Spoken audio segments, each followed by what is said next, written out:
Bien, primero recibo esta distinción con mucha humildad y con mucha sencillez, porque la interpreto como el reconocimiento que la dirigencia del boxeo panameño le hace a la diligencia, al periodismo especializado en boxeo en Panamá, muy bien representado aquí por varios colegas que por muchos años se han dedicado a la crónica boxística. También la interpreto como un reconocimiento a los años que le hemos dedicado a la investigación de la historia del boxeo nacional.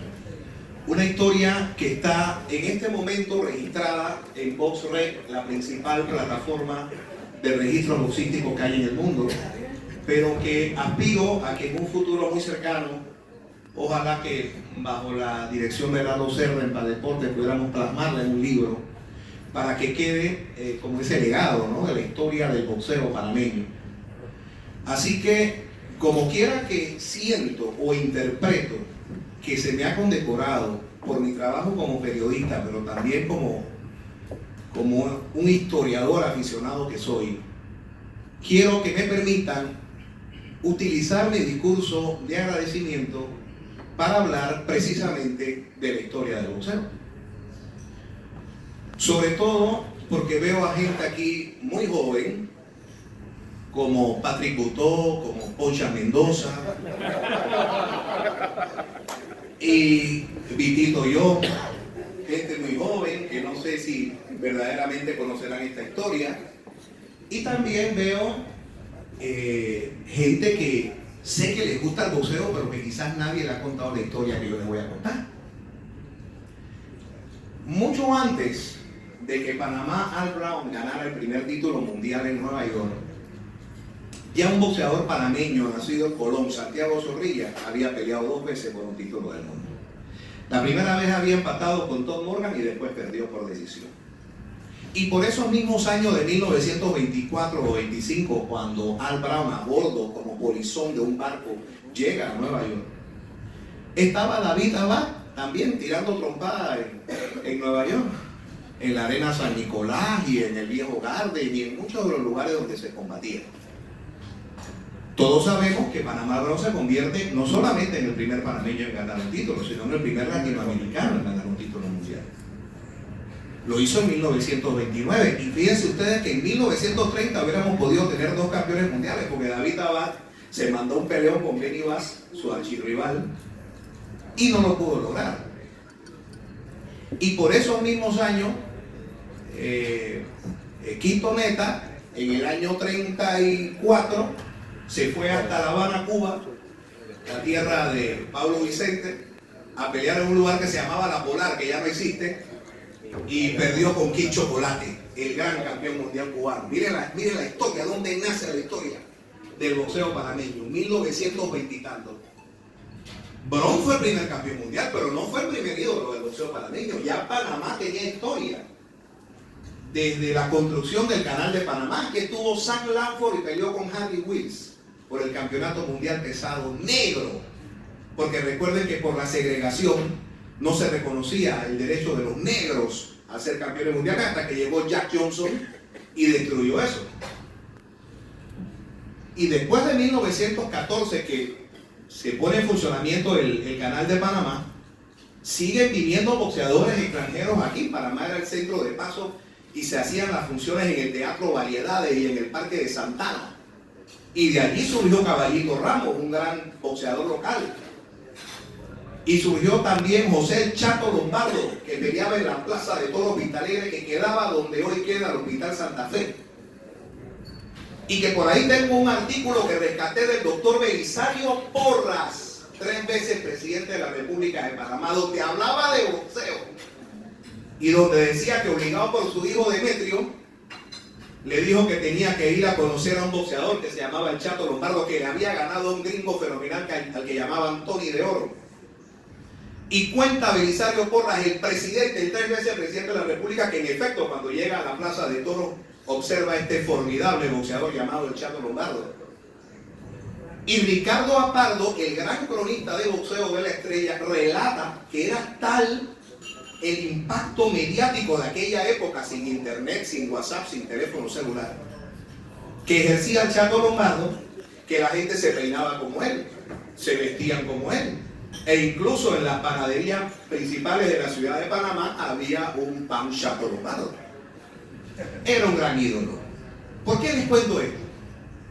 Porque es que desde los inicios, los albores de la nación, el boxeo fue construyendo su grandeza a base de talento, a base de boxeadores que tenían esa habilidad natural del muchacho de la calle, de pasar golpes, de conectar, de pegar y que no te den, de tener el valor, el corazón, de poder subirse a un entarimado. Así que cuando Brown gana el primer campeonato en 1929, se pasea por el mundo peleando en Francia, en Dinamarca, en Noruega, en Toronto, en Milán, en Turquía, en Túnez. Ya llevaba arrastrando el prestigio de una nación que en ese tiempo podría tener 300.000 habitantes, si acaso. Panamá. Así que cuando Brown pierde el título en el año 1935, se cerró una etapa, ciertamente, pero continuó surgiendo el talento boxístico. Baby Quintana, que le había ganado a Sixto Escobar una pelea no titular, pudo haberse convertido en el segundo panameño en ganar un título, pero fue noqueado por Quintana lamentablemente en el primer asalto. Como decimos en el argot boxístico, lo pescaron frío. Y hubo que esperar mucho tiempo. Hubo que esperar que el boxeo nacional siguiera incubando sus talentos y que fueran creciendo figuras que, como bien relataba el presidente Salas, no llegaron a disputar un título del mundo, pero que eran ídolos de sus barrios, de los barrios populares de esa época, del Chorrillo, del Marañón, de Colón. Pero a inicios del año 60, por esas razones que no sé quién podrá tener la fórmula de explicarla, surge un portento del boxeo. Un muchacho que en las calles de Colón nada más había que ofrecerle 10 centavos y se enfrascaba con el que fuera. Y nadie le ganaba, era demasiado rápido. Un boxeador formidable. Un boxeador que cuando el expresidente argentino Juan Domingo Perón pagó parte de su exilio en Colón, lo vio hacer una sombra en la calle y se maravilló. Y le metió un billete en el bolsillo, y cuando Isma saca así, se da cuenta que era $10. Isma, yo creo que nunca había visto $10 en su vida, ni en bajada. Era Ismael Laguna, de Colón, no de Santa Isabel, de Colón, quien se convierte apenas en el segundo campeón mundial de Panamá en 1965. Pero es que esa hazaña de Laguna es lo que yo llamo un parteaguas del boxeo. Hay un antes y después de Laguna. Es cierto que antes estuvo Panamá Brown, pero es que nadie fue tan ídolo como lo fue Laguna. El que más se acercó era un colonense que se llamaba John Finnegan, que cuando peleaba en Panamá, ahí están los registros, había que meterle 4 vagones más al tren de Colón, porque venían todas las damas y los caballeros colonenses bien chapot. Ustedes saben que en Colón, para ir a ver una pelea hay que ir chapot, si no, no se va. Si no, pregúntele a Tinta y al doctor Grena, que no necesariamente son de esa época, pero un poquito más recientes. Así que este Finnegan era fabuloso, era un ídolo del boxeo, un gran ídolo, pero no llegó a campeón mundial. Peleó con Lauro Sala. Aquí vino Sandy Sadler a pelear a Panamá, a la arena de Colón. Aquí vino Joltin Joe Brown, que fue campeón mundial del peso ligero, que hizo 10 defensas, el récord que después tumbó Durán. Y peleó en la arena de Colón, y cuando Ismael lo vio, dice, yo quiero ser como ese tipo. Ese fue la inspiración, Joltin Joe Brown. Y miren cómo la historia, cuando uno la estudia, va formando como eslabones de una cadena. Joltin Joe Brown es destronado de su campeonato mundial por Carlos Ortiz, de Puerto Rico. Y Laguna, ese 10 de abril del 65, en un show montado por la Cervecería Nacional en el estadio Juan Demóstenes Arosemena, se enfrenta a Carlos Ortiz y tiene la oportunidad de vengar al hombre que él admiraba, que era Jordi Llorón, y todos sabemos que Ismael le gana por decisión en 15 asaltos a Carlos Ortiz en un pleito donde el árbitro fue Jersey Joe Walcott, el ex campeón mundial del peso pesado. Sabemos que después de ahí Laguna consolidó un liderazgo increíble, absoluto. El mundo del boxeo se estremecía con Ismael Laguna. Así peleó en Francia con Ángel Robinson García, en Filipinas con Rachel Orden. Así peleó en Argentina siendo campeón mundial liguero con Nicolino Roche, el intocable, en pelea no titular. Y al final de los 10 asaltos el intocable le dice a Isma, acá a mí me dicen el intocable, pero el intocable sos vos, no te he podido pegar. Y le dieron el empate porque en Argentina había que ganar como por 5 puntos para que te diera la victoria. Ese es el único empate que hay en la carrera de Ismael Laguna. Un hombre que nunca fue noqueado, un hombre que nunca fue cortado, un hombre que nunca perdió en Panamá. Un hombre que sentó las bases para lo que hoy estamos celebrando aquí. Y esa noche, cuando Ismael le ganó a Ortiz, que se vendieron todos los boletos y mucho más de lo que cabían en el Guandemote de Arrosemena. Ese día debutó un muchacho que había peleado en los Juegos Olímpicos del 64 en Roma y que está aquí hoy. Se llama Alfonso Peppermint Fraser.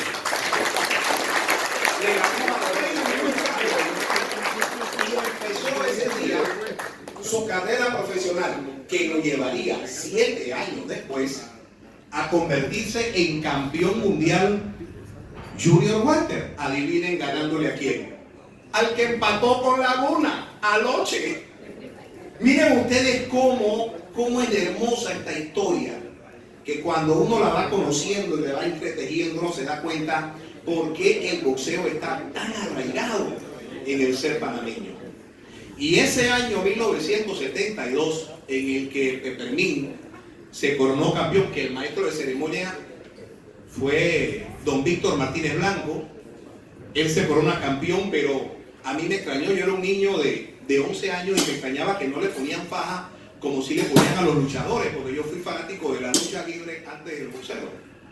Así que yo recuerdo que ese día a Peppermint no le pusieron ninguna faja, pero era el campeón. Y después de Peppermint, que se coronó en marzo, se corona Roberto Durán, el otro pupilo de don Carlos Veleta, que era el apoderado del PEP.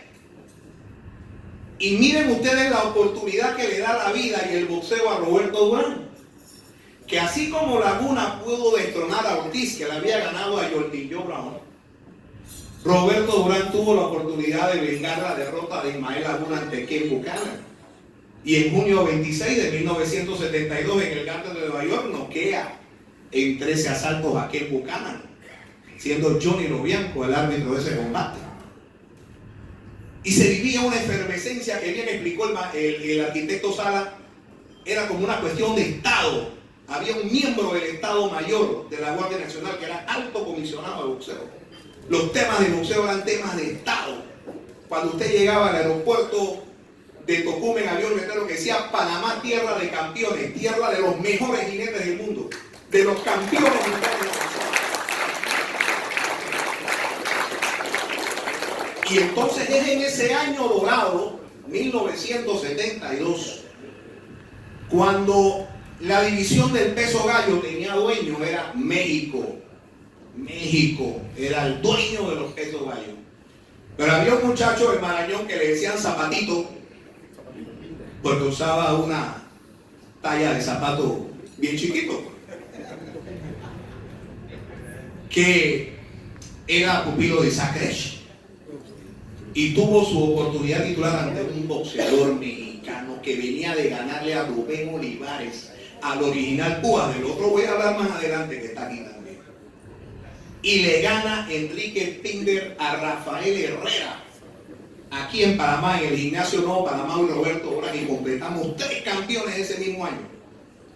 Recordemos que Ñato Marcel, que se ubica en ese ejemplo que dio Jimmy Sala de que tú noqueabas en Japón y te la empataban, a Ñato le pasó con Kuriaki Shibata, pobrecito, no le cabía una herida más y le dieron la pelea a Shibata, la empataron. Él tuvo la oportunidad de desafiar a un monstruo, Antonio Gómez, el León de Cumaná, y fue a la maestranza César Girón en un avión fletado por el comandante Corrijos, donde fueron varios de los campeones, fueron dirigentes estudiantiles, campesinos, y allá fueron a la maestranza César Girón, una plaza de toros, a ver a Ernesto Marcel ganarle y darle una golpiza al León de Cumaná. En ese momento se completaba el primer póker de ases del boxeo panameño, 1972. Y después de ahí, el boxeo siguió su efervescencia con sus altas y sus bajas. Y retomo lo que dijo el presidente Salas. Hoy día nos preocupa que no tenemos campeones mundiales, que el boxeo está en crisis, que las cosas están mal, que hay que hacer algo. La historia dice otra cosa, y por eso la quiero compartir con ustedes. La historia dice que hemos tenido momentos difíciles, complicados, como varios de los que yo les voy a hablar ahora. Pero siempre y absolutamente siempre el boxeo saca la casta. Y sale un nuevo campeón mundial que nos hace revivir las esperanzas y que nos hace sentirnos orgullosos de este deporte.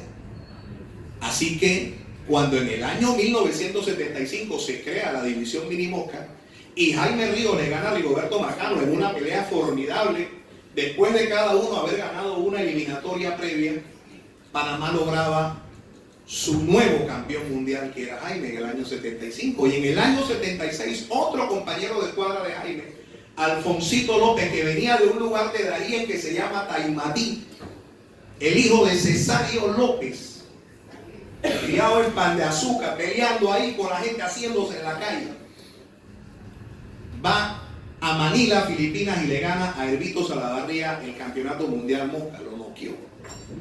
¡Qué formidable! Llegó invicto al título, como también había llegado invicto Roberto Durán cuando le ganó a Ken Buchanan. Y después se crea la división de los supergallos, y un panameño, Rigoberto Riasco, que ya había fallado en un intento titular club ante Alexis Arguello, es llamado a llenar la vacante con Philip Waringeva Nakayama, un boxeador nacido en Kenia pero radicado en Japón. Y se corona Rigoberto Riasco. Y Panamá vuelve a tener en el año 1976 su segundo póker de ases. 4 campeones mundiales, porque recuerden que el Cholo todavía era campeón. El Cholo llegó campeón ligero hasta el año 78, abandona el título y en el 80 gana su segundo título. En el año 1977, cuando estos jóvenes que están en esta mesa de aquí, que son institutores egresados de ese año, en enero Rafael Ortega se convertía en campeón mundial, engrosando la lista de los grandes campeones panameños. Y luego, en noviembre de ese mismo año, un boxeador colonense, al que tuve la oportunidad de conocer muy joven, cuando peleó aquí en la capital con Charolito Méndez o con Felipe Pérez, no me acuerdo exactamente, chiquitín, pero venía de Colón, le decían el Mocho, lo entrenaba Manhattan, su apoderado era Yello Cortés, y ese muchacho que empezó como mosca, sube a la categoría de los gallos, y después de haber perdido con Pambelito Cervantes de Colombia, los manejadores de Alfonso Zamora habrán pensado que este muchacho no era mayor peligro, y como Zamora venía de perder con Zárate, queremos un jamoncito para que Zamora se reivindique. Y en el Sport Arena de Los Ángeles, California, se monta la pelea de Alfonso Zamora contra Jorge Luján, y todo el mundo sabe lo que pasó esa noche, y todo el mundo recuerda la narración de Toño Andere cuando decía: callaron los mariachis. Se quedó sentado Alfonso Zamora. Ese señor está aquí, es Jorge Luján.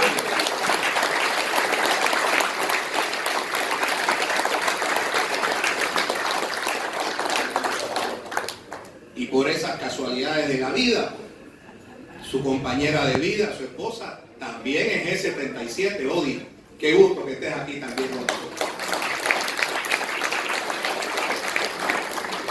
Luego vino Eusebio Pedrosa, y ustedes saben lo que pasó ahí. Eusebio Pedrosa, que nos abandonó este año, el Alacrán Pedrosa se corona en 1978, después que Rafael Ortega había perdido su título en Torre la Vega Porque cuando Argüello deja el título pluma, Alexis Argüello estoy hablando, el múltiple campeón mundial, el más grande atleta nacido en Nicaragua, miembro del Salón de la Fama, que perdió aquí en Panamá con Ernesto Marcel en el año 74, en una pelea en la que en el noveno asalto Marcel se hacía el muertito, y la gente apostando, Mi papá tenía una pensión en Santana, se llamaba la Pensión Santana, que daba al lado del Parque de Variedades. Muchos fueron a hacer tarea conmigo ahí de mis compañeros, a hacer tareas.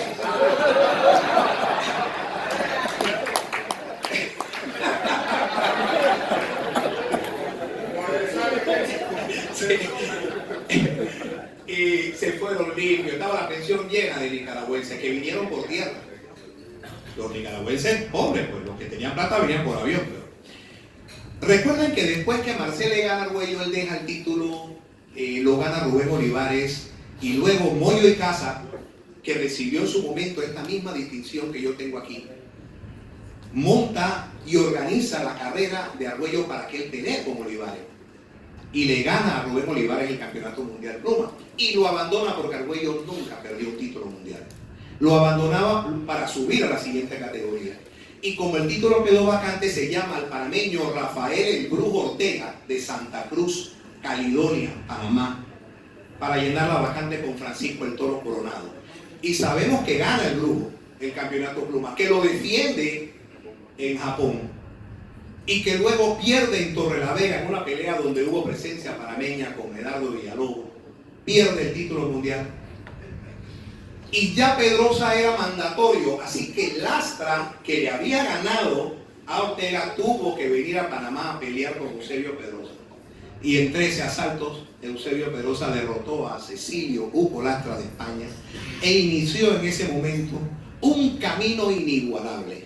20 defensas del campeonato mundial del peso pluma, que solamente se interrumpieron en aquella noche londinense cuando Barry McGuigan lo derrotó por decisión. Luego vendría otro colonense, Luis Ibarra, el Naja, fina esgrima, perfiladito, zurdo, pupilo de Manolo, que tuvo la gran hazaña de coronarse 2 veces campeón mundial mosca en la casa de los rivales. Porque fue a Venezuela cuando estaba Betulio y fue a Argentina también a ganar el campeonato. Lamentablemente Ibarra fue un campeón efímero que en ambos periodos perdió su título en la primera defensa. Y después, en 1980, surge otra figura de esas que deslumbran, de esas que cada cierto tiempo nacen y nos demuestran que el boxeo panameño no va a morir nunca.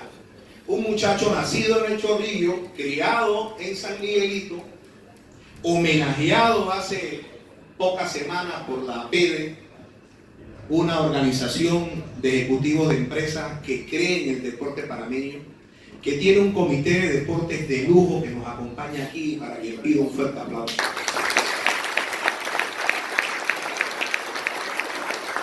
Este muchacho, Hilario Zapata, 4 peleas tenía, y a alguien se le ocurre que él puede pelear con Juan Guzmán, serio, que le había ganado a Jaime en República Dominicana. Dios tenga la gloria a Moyo, porque si hubiera estado aquí vivo, nada más se acordaba de que ese día ni siquiera le pagaron la bolsa a Jaime. Y Roberto Mango López votó a favor del dominicano. 4 peleas, su 5ª pelea, ya ha agarrado Hilario y le ha dado una guantera a Juan Guzmán en su 5ª pelea, y se convierte después en campeón mundial mini mosca, 2 veces campeón mundial mini mosca y 1 vez campeón mundial mosca.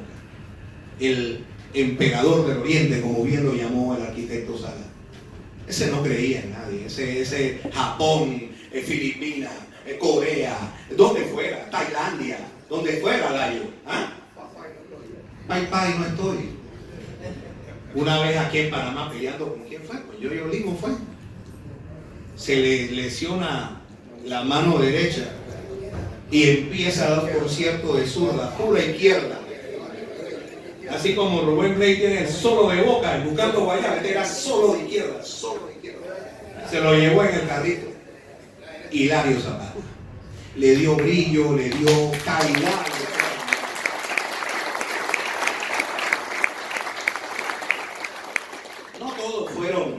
boxeadores con esa gran trayectoria como Pedrosa, como Durán, como Laguna, como Zapata, pero todos los que han llegado a ser campeones mundiales tienen su propia historia y tienen su propio mérito, como Rafaelito Pedrosa, que en 1981, la misma noche que Eusebio peleó con Bachi Uchivaca, él fue en la coestelar por el campeonato Supermosca en su tercer intento. Ya había perdido con Luis Lulumba, estaba el venezolano, y había perdido con Yoko Buchique, el terror de los panameños. Y en su tercer intento, Rafaelito Pedrosa le gana a Gustavo Vallas. Y ahí demuestra Rafaelito lo que es la constancia en el deporte y la determinación en su tercer intento.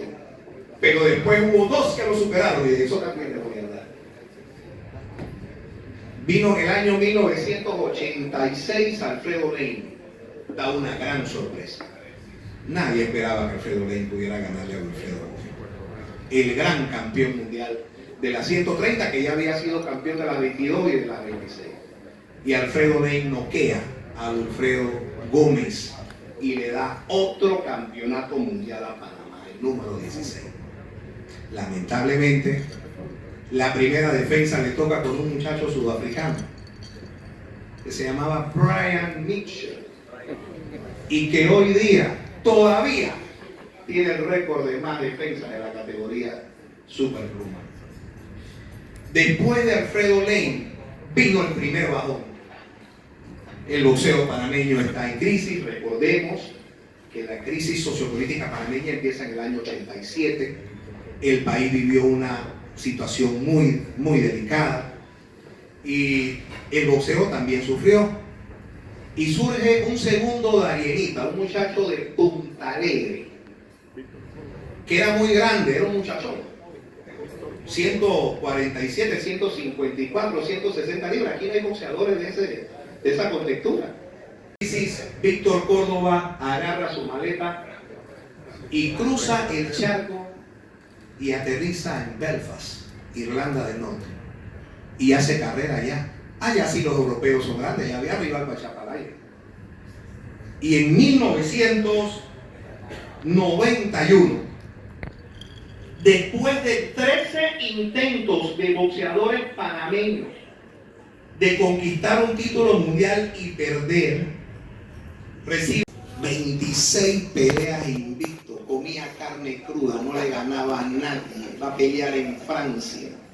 ¿Quién es? Córdoba.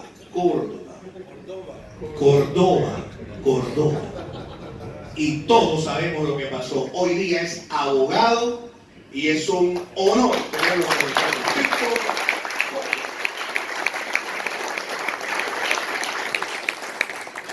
Les hablé de Rafaelito, que ganó su título en su tercer intento.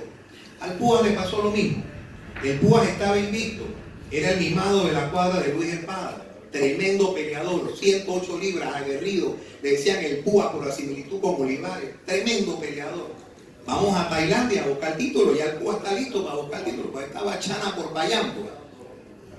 Y 2 veces le ganan al Púa Murillo en esa disputa de título. Pero tampoco desistió, tampoco se rindió, igual que Rafaelito. Y en el tercer intento, Púas, ganaste el campeonato mundial a Hillion Choi en 1996, lo recuerdo como si fuera hoy, porque estaba, y no me dejará mentir, Julio Alfaro, estábamos en el diario El Universal de Panamá, Julio, y sacamos una televisión ahí con Johnny Duque y la gente, y ahí vimos la pelea desde un frontón de Jayalay, me acuerdo, fue así, ¿verdad, Púa? Era en un lugar donde se jugaba Jayalay, frontón de Jayalay. Y ahí gana el Púa Murillo el campeonato mundial, para gloria y honor de este deporte. Gracias, Púa. Esto fue en 1996. El Púa le ganó a José García Bernal una defensa aquí en Panamá bien dura. Y después sabemos que perdió el título ante Yamaguchi de Japón, quien lo derrotó también en la revancha. Solamente esperamos 4 años. Y con la llegada de un nuevo siglo, el boxeo sabe regenerarse. Y en el año 2000, Mauricio el Ñañara Martínez, de Colón, Panamá, recibe una oportunidad que querían que fuera por el título interino. Y aquí tengo que reconocer, porque estaba ahí, no me lo contaron, cómo Juan Carlos Tapia, en conversación con Francisco Paco Balcárcel, presidente de la OMB, a propósito, organismo donde hay un panameño que es vicepresidente que está aquí, que es un distinguido abogado, Rolando Paco. Porque el campeón gallo era Johnny Tapia, y Johnny Tapia quería un permiso para subir a las 22, pero seguir siendo campeón, y que la pelea de Mauricio con Lester Fuentes fuera de título interino. Y yo estaba ahí, nadie me lo contó, cuando Juan Carlos, te conocen como es Juan Carlos Tapia. No, Paco, déjate de eso. Ese muchacho merece pelear por el campeonato en propiedad. Y así fue. Pero cuando llega la pelea, no desplumaron a Mauricio Martínez, lo derribaron una vez, 2 veces, le cerraron el ojo izquierdo, los tumbaron la tercera vez, le cerraron el otro ojo, lo tumbaron la 4ª vez, y cuando Virgilio Guzmán Guillo, que estaba en su esquina, va a parar la pelea, esa parte del video me conmueve tanto. Cuando Mauricio le dice así, suave, dame un chance. Y le ha metido un soplamoco a Lester Fuentes, que no solamente significó la victoria, sino que Lester Fuentes no volvió a pelear más nunca. Ese fue Mauricio Martínez. Eso fue en el 2000. Y en el 2001 sigue la fiesta. Porque un muchacho que había manejado Sergio González y que había sido trasladado desde el punto de vista de apoderado a don Rogelio Espiño, un muchacho de Zapayal, Darién, Pedro Alcázar, logra aquí en Panamá derrotar al nicaragüense Adonis Rivas en la época grande en la que, tengo que decirlo, Totito, tengo que decirlo, yo soy historiador, la época en la que Frank Cornejo era el gran concertador de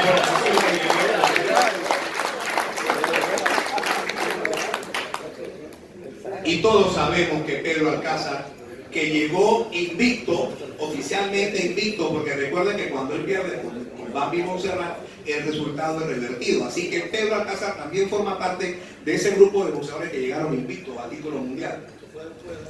Y luego, en aquel fatídico junio, ocurre lo que todos sabemos, y después de haber perdido el título con Montiel en Las Vegas, fallece Pedro Alcázar. Uno de los episodios más tristes del boxeo panameño. Después vendría, miren, 2000 Ñañara, 2001 Pedro Alcázar, 2002 otro campeón mundial.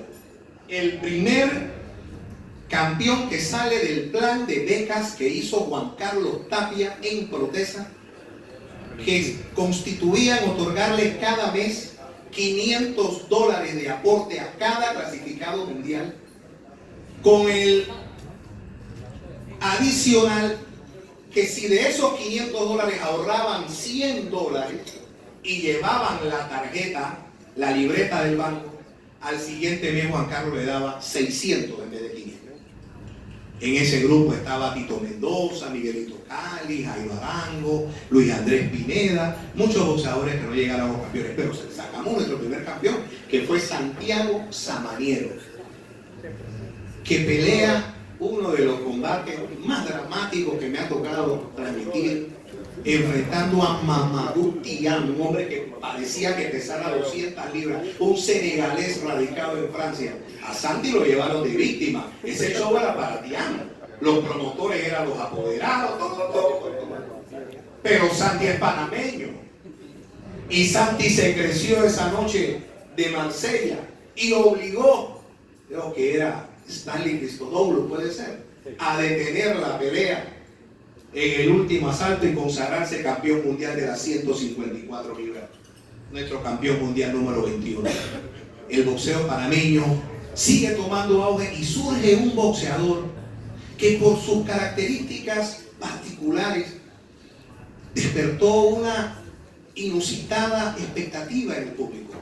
Roberto Vázquez, la araña, comenzó a llevar gente nueva al boxeo. Llenaba Figali. Cada vez que la araña peleaba era un lleno completo. De la mano de Carlos González, que no nos acompaña hoy, porque está en Los Ángeles, California, acompañando a su pupilo, el bandera roja David Benavides, que pelea pasado mañana sábado en una función que usted podrá ver por lo mejor del boxeo de Canal 4.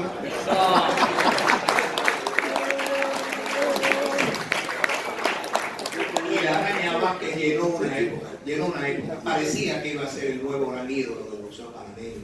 Campeón, mini mosca, perdió su debut con Angelo Dottin y después fue ganar. Derrota a Baby Mendoza en una pelea, ay Dios mío. Yo la transmití por radio no era Radio Panamá, Flor, era W Radio tampoco. Caracol, con Elías González. Transmití esa pelea por radio y fue una emoción muy grande. Y después de Roberto Vázquez surge otro boxeador de aquellas mismas filas de un verdadero benefactor del boxeo, que no está aquí porque ya no quiere saber del boxeo por ciertas cosas de las que no voy a hablar, pero que prácticamente le dio vida a un grupo de muchachos de la calle, de Santa Marta, de San Miguelito. Les enseñó el valor del estudio, era su acudiente en la escuela Fe y Alegría, y varios de ellos llegaron a campeones mundiales. Uno de ellos fue Vicente Mosquera, de la cuadra El Nazareno, de Roberto Grimaldo. Vicente Mosquera sella en el Garden de Nueva York frente a Yosanang Lantanchay una de las peleas más dramáticas que hemos podido transmitir en lo mejor del boxeo. Hay un loco suelto en el Garden y hay un tailandés en problema. En una función donde cayeron el tailandés, el panameño y el árbitro, porque Alto Mercante le dio un calambre en el último asalto. Y después de Vicente Mosquera se corona otro coronel, Celestino Pelenchín Caballero, que se coronó primero campeón interino aquí en Panamá. Aquellas peleas con Jover Ortega, con Chucky Bonilla, pero que la brava fue cuando fue a Tailandia a enfrentar allá al campeón mundial tailandés. Tenía en su esquina a Colete Arroyo y a Javierín Tejeda, que todavía lo veo en el video tirando la gorra así en el piso, así de la alegría. Cuando el narrador de lo mejor del boxeo dice: se puso la bata de cirujano Pelenchín Caballero, y noquea a este tailandés y se consagra campeón en propiedad. Después unificaría su corona con Steve Molitor, invicto en Ontario, Canadá. Y después, en aquel episodio que bien describió Carlos William Otero, que significó la única transmisión de boxeo en vivo en Panamá, donde dos comentaristas de Canal 9 TV+, y dos de Canal 4 nos unimos para hacer una sola transmisión, porque se reinauguraba el Gimnasio Nuevo Panamá con el nombre de Roberto Durán. Y esa noche Celestino Caballero le ganó a Jeffrey Mategula. Estaba Oscar Ramos acompañándome a mí y estaba Jorge Amaya acompañando a Carlos William Otero. Y fue una decisión que la define un panameño que nos acompaña esta noche y que está aquí, que se llama Héctor Ajú.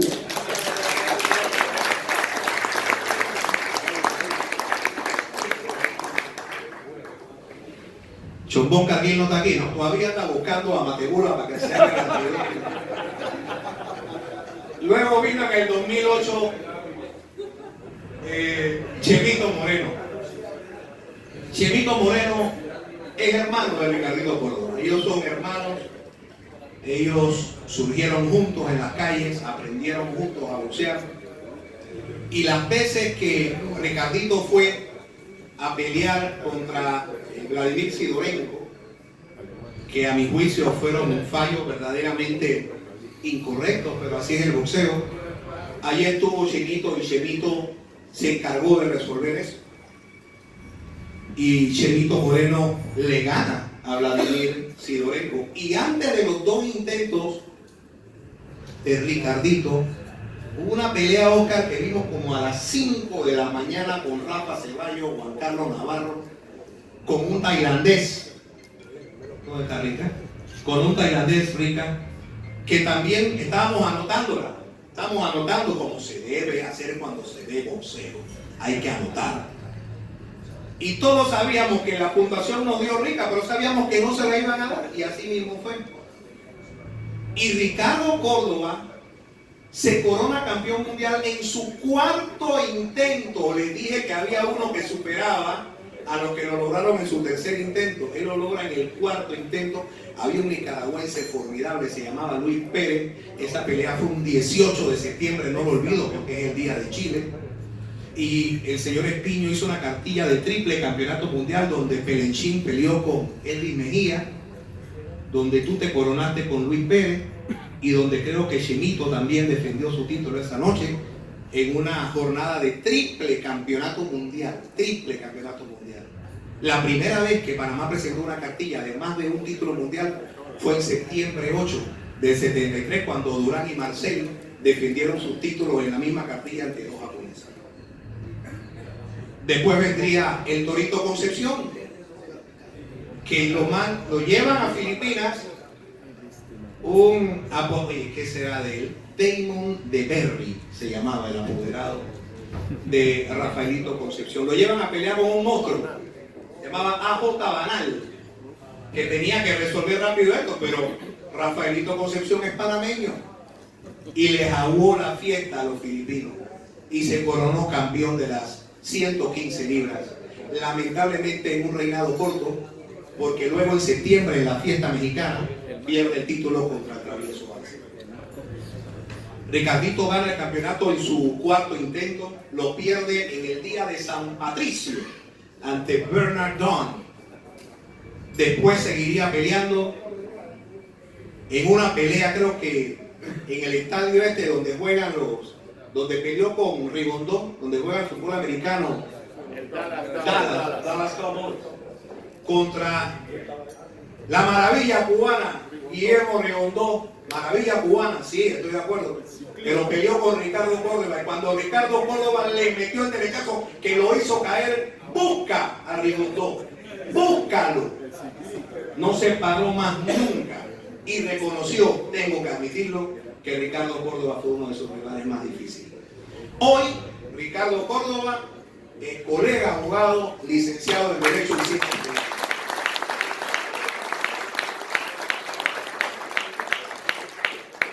Hubo otro panameño nacido en Colón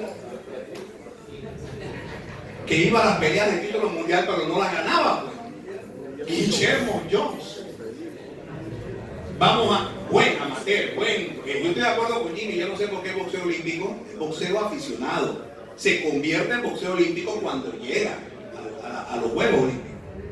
Oye, va con Lauren Buduani, le da una guantera a Lauren Buduani, le levanta la mano, pero al otro también, así que fue empate. La revancha con Buduani le gana más claro, como le pasó en su momento a Víctor Córdoba con Michael Nunn. Le ganó y se la quitaron. La noche que Chávez le ganó a Camacho, ¿no? Fue esa misma noche, Toby, ¿verdad? Que tú perdiste con Michael Nunn. Pero Guillermo Jones en su cuarto, después va a Inglaterra, a Londres, a pelear con Johnny Nelson. Lo llevó Porfirio Betegón. Y le ha dado una guantera a Johnny Nelson, que le levantaron la mano a Johnny Nelson, que hoy día es comentarista de la televisión inglesa. Así que tuvo que esperar hasta el año 2008 para poder consagrarse campeón mundial crucero, ser el panameño número 28 en conquistar un título del mundo y ser el panameño de mayor tonelaje en ganar una corona del mundo. Luego vino el campeón 29, una maravilla, del sector este de la ciudad capital, peleón, de las filas aficionadas. Este muchacho es bueno, ¿sabes? El Nica. Y el Nica Concepción.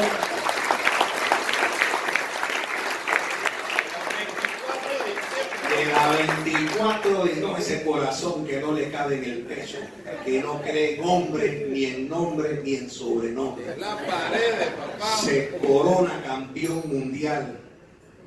Una vez me tocó transmitir una pelea colaborando con mi hermano Lucho Castañeda, que también está aquí presente, con un monstruo tailandés que se llamaba Tenkausao Kaivichi. ¿Cómo le traen a ese tipo al Nica? No sé cuántas peleas el mismo cuento. Un asalto. Fueron los $300 más fácil que me he ganado con Lucho Castañeda. Un asalto con el Nica Concepción, nuestro campeón 29, que fue campeón de las 12, que fue campeón de las 15 y que todavía está activo. Esa victoria con el Tornado Sánchez. Nica, todavía cuando hablo con mis amigos mexicanos me hablan de esa pelea, de tu pelea con el Tyson Márquez y de tantos combates que ha realizado. Y recuerdan que después de Nica había una especie de eslogan de que buscando el 30, ¿ustedes se acuerdan? Boxeo panameño en crisis, no salimos de aquí, no llega al 30, no llega al 30, y en honor a la verdad, fueron 17 intentos, yo no sé si ustedes lo han contado, 17 intentos de un panameño por buscar el título y no lo conseguíamos, hasta que llega Yesrel Corrales, que gana el campeonato interino a un muchacho mexicano, José Alfredo Rodríguez, creo que se llamaba, en una cartilla que montó el señor Espiño, y que inmediatamente después lo llaman de Japón para enfrentar a un campeón que tenía 11 defensas exitosas, que tenía 26 peleas ganadas, 24 por nocaut, que el apodo en japonés era Knockout Dinamita. Se llamaba Takashi Uchiyama. Y allá va Yesrel Corrales y conmueve al mundo, estremece.